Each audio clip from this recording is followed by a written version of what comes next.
آہ میرے مرنے والے بھائیوں، میں تم جیسے لوگوں کو کہاں کہاں تلاش کروں گا۔ راشیل بیچاری کی گردن بھی زیلنے ہلنے کی طرف جھک گئی تھی اور وہ بلند آواز میں ہچکیوں اور سسکیوں میں رو رہی تھی۔ تھوڑی دیر بعد عامر نے سنبھالا لیا، پھر اس نے راشیل کی طرف دیکھتے ہوئے کہا، راشیل، میں نے تمہیں جو 2 خواب سنائے تھے ان کی تعبیر تمہارے سامنے ہے۔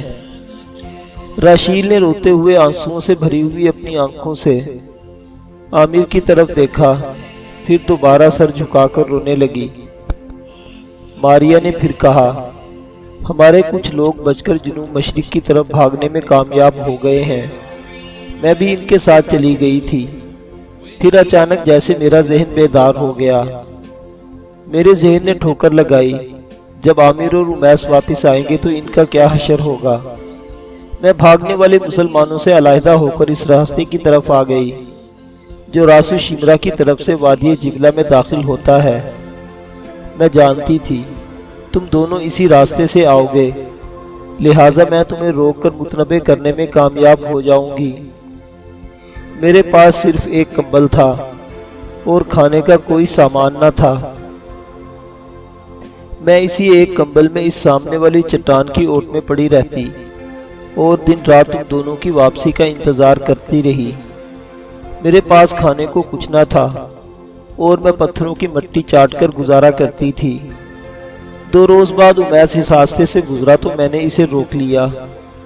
اس کے مل جانے سے مجھے کچھ ڈھارس ہوئی، کیونکہ اس کے پاس کھانے کے سامان کے علاوہ پانی اور بستر بھی تھا۔ لہٰذا ہم دونوں بہن بھائی انہی چٹانوں میں چھپ کر تم دونوں کی واپسی کا انتظار کرتے رہے۔ ماریا رکی، پھر مایوسی میں اس نے کہا، میں تو اس انتظار میں تھی کہ تمہارے ساتھ کوئی لشکر بھی ہوگا، لیکن تم دونوں تو اکیلے آ رہے ہو۔ کیا اب ہماری قسمت میں در بدر اور کریا کریا دھکا کھانے کے سوا کچھ نہیں رہا؟ عامر نے ماریا کو تسلی دیتے ہوئے کہا، فکر نہ کرو میری ماں، ایک لشکر دمشق سے میری مدد کے لیے ان قریب آئے گا۔ تم اور امیس دونوں راشیل کے ساتھ اس کے ماموں کے پاس راس شمرا چلے جاؤ، وہاں تم تینوں محفوظ رہو گے۔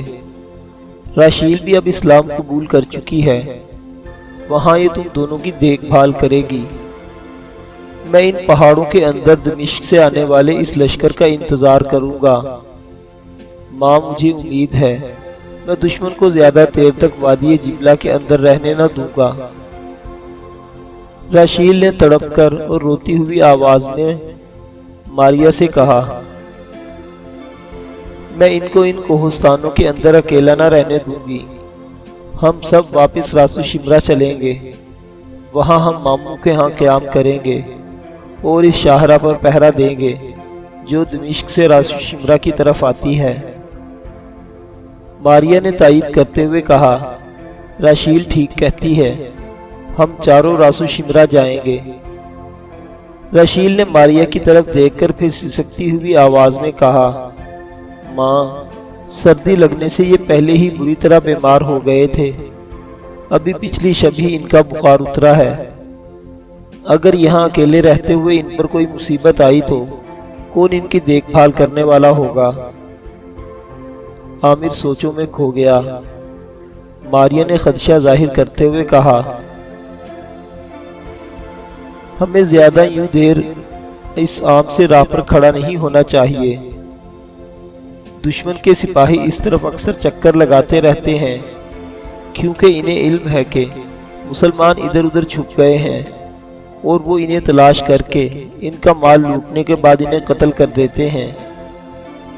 عامر نے امیس کی طرف دیکھتے ہوئے پوچھا، اے عم، جس مہم پر تم گئے تھے اس کا کیا ہوا؟ امیس نے غمزدہ آواز میں کہا، حلب کا سلطان میرے ساتھ نہایت عزت و احترام سے پیش آیا۔ ہماری بے بسی دیکھ کر غصے میں اس کا رنگ سرخ ہو گیا تھا۔ میں نے اسے آپ کے متعلق بتایا تھا۔ اس نے کہا تھا، عامر بن نافع سے کہنا اپنے بچے کچے لشکر کو لے کر ہمارے پاس آ جائے۔ ہم عنقریب دشمن کے خلاف جہاد کا اعلان کریں گے۔ انہوں نے کہا تھا ہم اس جہاد کی ابتدا قلعہ اثارب سے شروع کریں گے جو نصرانیوں کا ایک مضبوط اور آہنی حصار ہے۔ عامر نے اپنی تلوار کا دستہ مضبوطی سے تھامتے ہوئے کہا میں سلطان کے پاس اکیلا نہیں جاؤں گا، میں اس کے پاس اپنی بے بسی اور شکست کے داغ لے کر ہرگز نہ جاؤں گا۔ میں اس کے پاس ضرور جاؤں گا، لیکن کچھ کر گزرنے کے بعد مجھے دمشق سے آنے والے رضاکاروں کا انتظار کرنا ہوگا۔ اس کے بعد میں دشمنوں کو شب و خون میں الجھائے رکھوں گا اور ایک روز انہیں جبلہ سے نکل بھاگنے پر مجبور کر دوں گا۔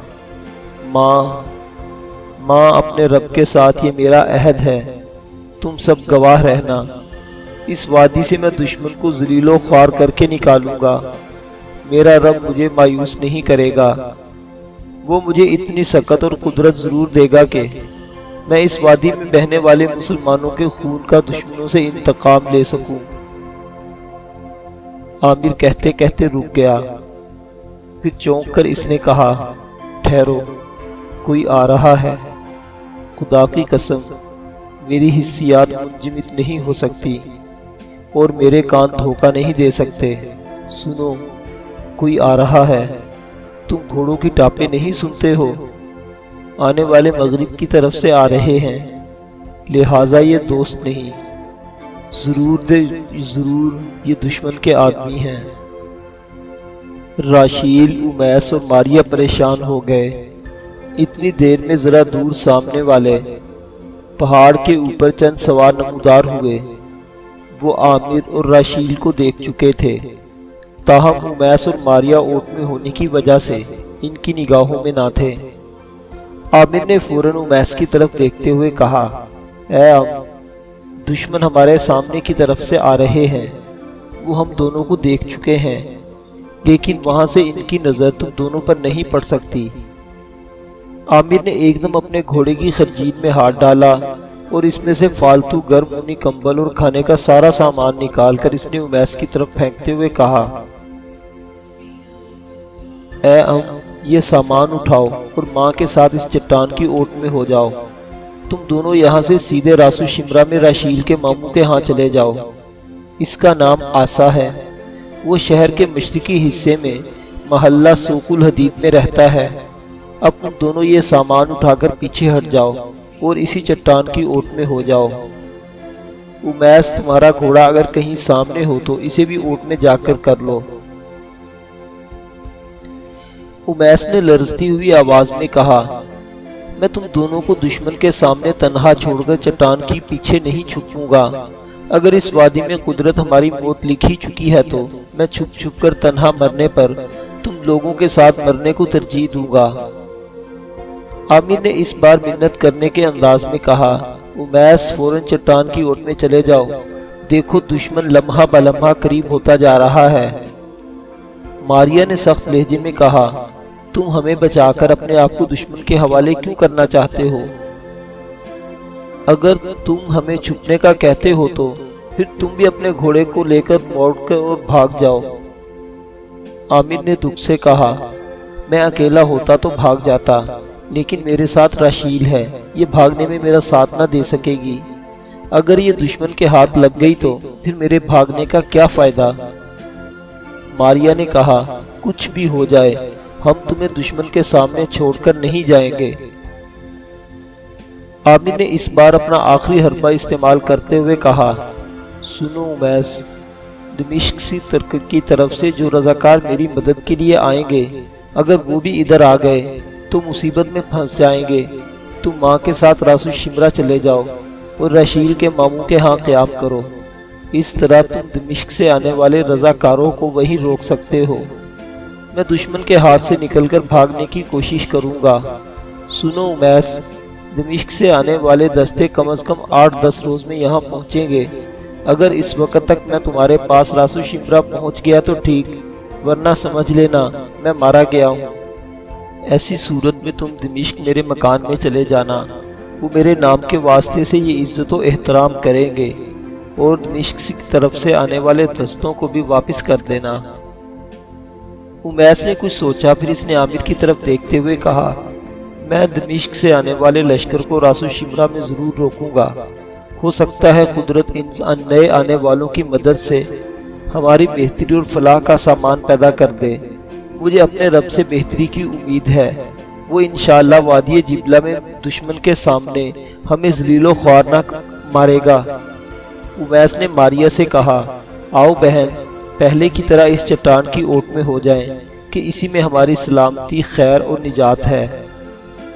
امیس اور ماریہ فوراً واپس مڑے اور بھاگ کر اس بڑی سیاہ اور غار کی طرح اندر کو دبی ہوئی چٹان کے پیچھے ہو گئے۔ عامر کے چہرے پر اب سکون پھیل گیا تھا۔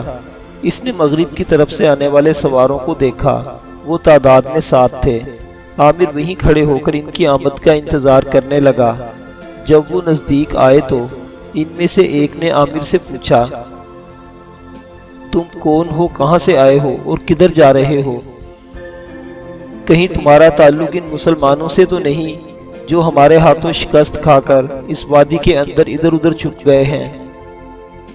عامر نے پرسکون لہجے میں کہا، تم نے ایک ساتھ کئی سوال پوچھ لیے، میں تمہیں ایک ساتھ کس کس کا جواب دوں؟ اس نے اس بار عامر سے نزدیک ہو کر سخت لہجے میں پوچھا، تم کون ہو اور یہ لڑکی تمہاری کیا ہے؟ عامر نے بھی سخت الفاظ میں کہا، میں انسان ہوں اور اس لڑکی کا محافظ ہوں۔ اس نصرانی نے اس بار غور سے عامر کی طرف دیکھتے ہوئے پوچھا، مسلمان ہو؟ عامر نے بلا توقف کہہ دیا، ہاں مسلمان ہوں۔ نصرانی نے للچائی ہوئی نظروں سے دیکھتے ہوئے پوچھا، تمہارے پاس کچھ ہے؟ میرا مطلب ہے تمہارے پاس رقم ہے؟ عامر نے کھولتی ہوئی آواز میں کہا، نقدی کے علاوہ میرے پاس بہت کچھ ہے۔ اس نے دلچسپی لیتے ہوئے پوچھا، اور کیا ہے؟ عامر نے ایک دم اپنی تلوار کھینچ لی اور اس کی طرف بڑھاتے ہوئے کہا، یہ۔ وہ بدک کر پیچھے ہٹ گیا اور اپنے ساتھیوں کو مخاطب کر کے اس نے کہا، اسے گھیر لو، دیکھتے ہیں یہ ہم سے کتنا اور کیوں کر بچ نکلتا ہے۔ رشیل کا رنگ پیلا پڑ گیا تھا۔ وہ ساتوں عامر پر حملہ آور ہونے کے لیے اپنے گھوڑوں کو ارد گرد پھیلا چکے تھے۔ عامر نے اپنی تلوار اور ڈھال سنبھال لی اور اپنی گہری نگاہوں سے چاروں کی طرف دیکھنے لگا۔ اس کی حالت اس عقاب کی سی تھی جس پر بھوکی کرگسیں حملہ آور ہونے لگی ہوں۔ عامر نے اپنی تلوار لہرا کر اس جوان کی طرف دیکھتے ہوئے کہا، تم صرف 7 ہو، اگر تم اتنے جوان اور لے آؤ تو میں تم سے شکست تسلیم نہیں کروں گا۔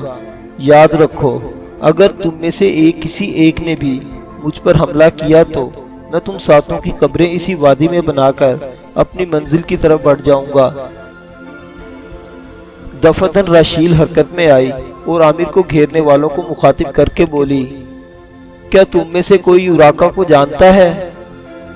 اسی پہلے جوان نے کہا، وہ ہمارے سالار اعلیٰ ہیں اور ہم سب انہیں جانتے ہیں۔